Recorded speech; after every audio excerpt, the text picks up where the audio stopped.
এবার বিজেপির পায়ে ধরে ক্ষমা চাইলেন বিএসএফ। আর এই ঘটনার একটি ভিডিও সামাজিক যোগাযোগ মাধ্যমে ছড়িয়ে পড়তেই ব্যাপক চাঞ্চল্যের সৃষ্টি হয়েছে। জনমনে প্রশ্ন উঠছে, বিএসএফ কি এমন করলো যার কারণে বিজেপির পায়ে ধরতে হলো?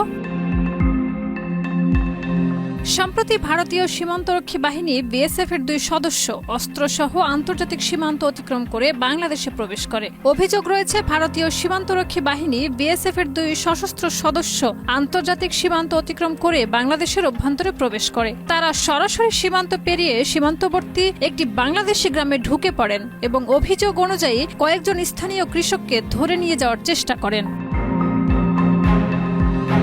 ঘটনার খবর পেয়ে দ্রুত বর্ডার গার্ড বাংলাদেশ বিজিবি এর নিকটস্থ ক্যাম্প থেকে সদস্যরা ঘটনাস্থলে পৌঁছান।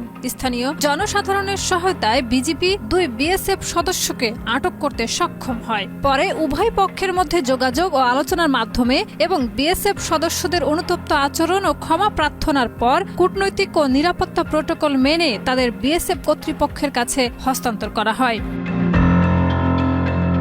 সামাজিক যোগাযোগ মাধ্যমে ছড়িয়ে পড়া ভিডিওতে দেখা যায় আটককৃত বিএসএফ সদস্যরা বিজিবি সদস্যের কাছে ক্ষমা প্রার্থনা করছেন এবং নতজানু হয়ে তাদের প্রতি অনুরোধ জানাচ্ছেন।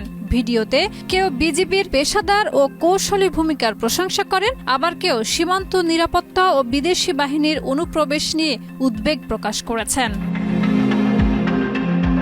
বিষয়টি নিয়ে এখনো পর্যন্ত সরকারি পর্যায়ে কোনো আনুষ্ঠানিক বিবৃতি না আসলেও সীমান্তে টহল ও নজরদারি বৃদ্ধি করা হয়েছে বলে জানা গেছে। বিশেষজ্ঞরা মনে করছেন, এই ধরনের ঘটনা 2 প্রতিবেশী দেশের মধ্যে পারস্পরিক আস্থা ও সহযোগিতার ক্ষেত্রে চ্যালেঞ্জ তৈরি করতে পারে। তাই ভবিষ্যতে আরও সতর্কতা ও সমন্বয়ের প্রয়োজন রয়েছে।